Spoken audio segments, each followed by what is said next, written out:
Hi, welcome to the video. So today I'm going to talk about and we demonstrate the arpeggios for both the C major and A harmonic minor harmonized throughout those two keys. So I'm playing a seventh arpeggio off each one of the seven notes.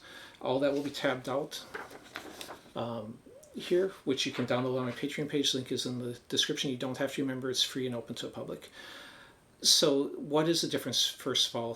So if I was in the key of C, my A minor would be my natural minor, relative minor, Aeolian, all the same, just different names.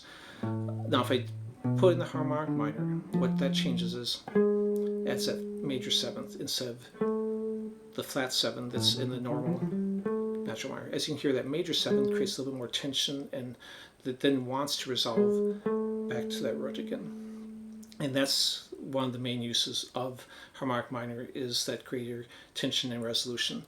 And sometimes that will just be used momentarily. Usually you won't see a lot of songs that are written completely in harmonic minor throughout the whole song. Instead they might, if they're soloing, just add that G sharp note. So you might be playing something here in natural minor, and just when you want to resolve it or create a little bit of tension, add that G sharp note, that major seven.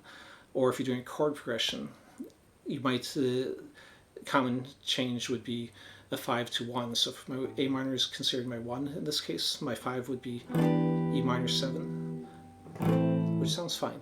But if I put instead a E7, which has that G sharp in it, then as you can hear, that creates a little bit more tension and therefore a little bit stronger resolution. So a lot of times that 5 chord might be substituted out for the dominant 7 instead of the minor 7. And that's really, it might be the only time that they're in harmonic minor. So whether you want to consider just a chord substitution or momentarily changing keys, doesn't really matter.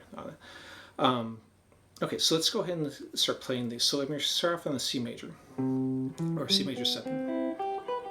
Now, I wrote down two different fingerings. One where I'm doing that 1, 4, 3, 2, and the other one where I go 1, 4, 2, 1. Now, if I was just doing the arpeggio by itself, I'd probably use the third finger there. Because if I'm going to do the second finger, it forces me to reach back for that. But there are times when I might want that, especially if I'm not going all the way down to this note. For example, maybe I'm going here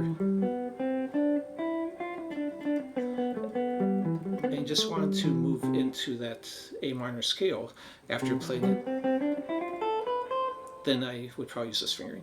Now on the other hand, if I'm using this fingering, that would put me in that mixed Lydian scale better. So if I wanted to go with that. So a lot of times you're going to look for where you're going next or where you're coming from to determine fingerings. Okay, so now in harmonic minor, this might be arpeggio you haven't tried before. It's going to be a C major 7 still, but I'm going to have a sharp 5. So you have that G sharp creating that tension in these two spots.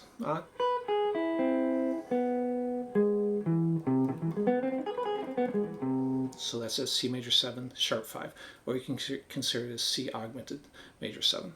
Now as I move up, the D minor 7 is actually going to be the same in both the harmonic minor and major.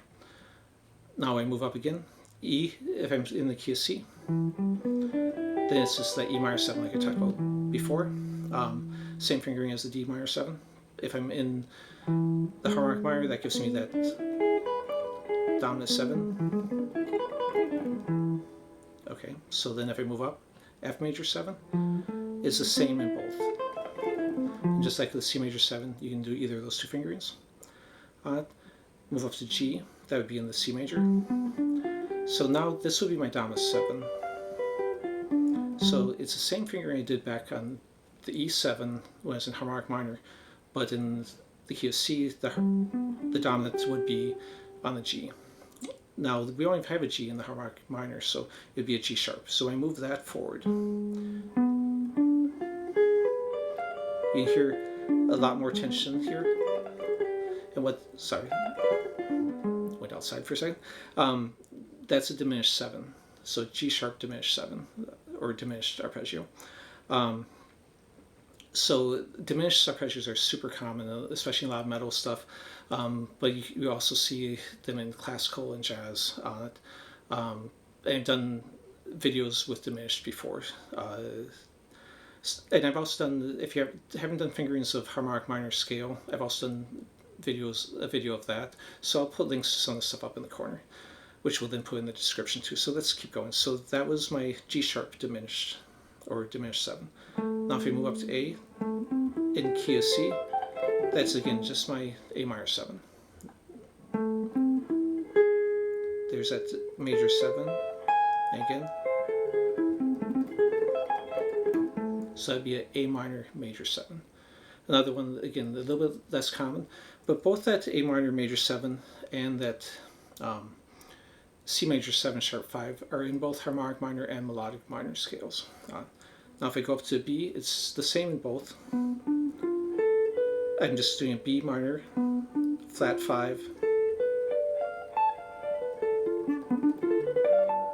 So that's my B minor 7, flat 5. And that would be all the different ones. So when I wrote this out, the top half are the ones in the key of C, and the bottom half are the ones in the key of A harmonic minor. If I didn't write fingering under it, it's because I already wrote it on one of the previous ones. I wanted to write out all 7 in both though, so you didn't have to look back and forth too much between the 2 arpeggios, so that when you could just play straight through it. Of course, as soon as you can, try and memorize it, or take it out of context. So a lot of times, you might just be playing that diminished for a second, and then going back into your natural minor or major scale, or you might go into that dominant for a second. Again, to create contrast, create tension. For better resolution. Anyways, I'm going to wrap it up with that. Please leave a comment, a like, subscribe. And if you don't know what to say in a comment, you can just leave an emoji or something on that. But all this stuff helps me to get more views and have more people see my videos, which right now I'm not monetized, so I'm not making any money off them. And the only way I'm ever going to get monetized is if more people see my videos. Okay, thanks for watching. Any questions, of course, leave a comment. I'll try to answer them.